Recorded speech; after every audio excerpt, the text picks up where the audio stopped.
बूढ़ी सास की दो कामचोर बहुएं और उनकी लड़ाई। गांव में एक बड़ा सा घर था, जिसमें एक बूढ़ी सास, दो बहुएं, उनके बच्चे और पति का परिवार रहता था। बूढ़ी सास का नाम लक्ष्मी था और उम्र के इस पड़ाव पर वह कमजोर, बीमार और थकी हुई थी। उनका जीवन घर के कामों में ही सिमट कर रह गया था। उनके बेटे ने शादी कर ली थी और उनके परिवार में दो बहुएं थीं, सुहानी और सीमा। सुहानी एक शांत, समझदार और मेहनती महिला थी, जबकि सीमा थोड़ी आलसी और आराम पसंद थी। सास के प्रति उनकी जिम्मेदारियों का पालन कभी नहीं हुआ और वे दोनों अक्सर अपनी बहसों और झगड़ों के कारण घर का माहौल खराब करती थीं। लक्ष्मी देवी का जीवन एक संघर्ष बन चुका था, क्योंकि उन्हें दोनों बहुओं की अनदेखी और उनका आलस्य सहन करना पड़ता था। लक्ष्मी देवी के पास कोई भी सहारा नहीं था। उनके बेटे के पास अपने कामों की इतनी व्यस्तता थी कि उन्हें अपनी मां की देखभाल की चिंता ही नहीं थी। ऐसे में बहुएं उनकी देखभाल करने के बजाय हमेशा अपने व्यक्तिगत मामलों में उलझी रहती थीं। घर के छोटे मोटे काम जैसे बर्तन धोना, कपड़े धोना और रोटियां बनाना, सब कुछ लक्ष्मी देवी को ही करना पड़ता था। सुहानी कभी कभी अपनी सास की मदद करती थी, लेकिन सीमा की आदतें दिन ब दिन बिगड़ती जा रही थीं।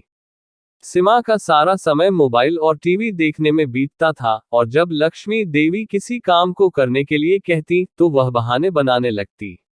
एक दिन की बात है, जब लक्ष्मी देवी ने सीमा से घर के बर्तन धोने के लिए कहा, तो सीमा ने जवाब दिया, मां जी, आज मेरी तबीयत ठीक नहीं है, मुझे थोड़ी देर आराम करने दो।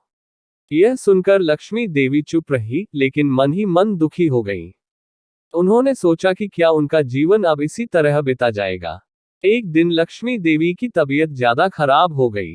वह बिस्तर पर पड़ी थी और कोई भी उनके पास नहीं था। सुहानी ने समझा कि वह अपनी सास की मदद करेगी, लेकिन सीमा ने इसे अपनी जिम्मेदारी मानने के बजाय सुहानी से शिकायत करना शुरू कर दिया। वह कहने लगी, तुम हमेशा सब कुछ करने में क्यों लगी रहती हो? तुम्हें चाहिए कि तुम्हारी सास खुद अपनी देखभाल करे, हमें क्यों इसमें शामिल कर रही हो? यहां से बहुओं के बीच की लड़ाई ने एक नया मोड़ लिया। लक्ष्मी देवी की कमजोरी का फायदा उठाने की बजाय दोनों बहुएं एक दूसरे पर आरोप प्रत्यारोप करने लगी। एक दिन घर में झगड़ा इतना बढ़ गया कि सुहानी और सीमा के बीच तीखी बहस हो गई। सुहानी ने कहा, तुम सिर्फ बैठकर खाती हो, कभी घर के काम में हाथ नहीं बटाती। सीमा ने जवाब दिया, तुम हमेशा मुझे काम करने के लिए क्यों कहती हो? घर का काम सिर्फ मेरी जिम्मेदारी नहीं है। लक्ष्मी देवी ने अब तक अपनी चुप्पी साध रखी थी। उन्हें यह महसूस हो चुका था कि वह बहुओं के बीच के इस झगड़े का हिस्सा नहीं बन सकती। उन्होंने सब कुछ सहन किया, लेकिन अब उनका धैर्य जवाब देने लगा था। एक दिन जब बहुएं फिर से झगड़ने लगी, तो उन्होंने अचानक बोलते हुए कहा, बस करो। तुम दोनों को समझ नहीं आ रहा है कि मैं इस उम्र में कितनी थक चुकी हूं। क्या तुम दोनों मेरी मदद नहीं कर सकती?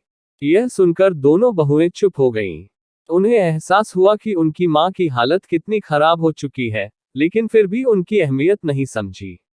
वह समझ नहीं पा रही थी कि सास की देखभाल करने में कितनी अहम भूमिका हो सकती थी। घर के माहौल को सुधारने के लिए सुहानी और सीमा दोनों को एक कदम आगे बढ़ना पड़ा। उन्होंने लक्ष्मी देवी से माफी मांगी और कसम खाई कि वे दोनों अब घर के कामों में हाथ बटाएंगी। सुहानी ने सीमा से कहा, हम दोनों अगर मिलकर काम करें तो कोई भी काम मुश्किल नहीं रहेगा। सीमा ने भी स्वीकार किया और अपनी गलतियों को सुधारा। अब घर में सब कुछ सही होने लगा था। लक्ष्मी देवी को आराम मिलना शुरू हुआ और बहुएं दोनों मिलकर घर की देखभाल करने लगी। हालांकि संघर्ष पूरी तरह खत्म नहीं हुआ था, लेकिन एक नई शुरुआत हो चुकी थी। समय के साथ लक्ष्मी देवी को यह एहसास हुआ कि हर समस्या का हल संवाद और समझ में ही है। वह अब ज्यादा खुश थी, क्योंकि उनकी बहुएं उनके साथ खड़ी थीं।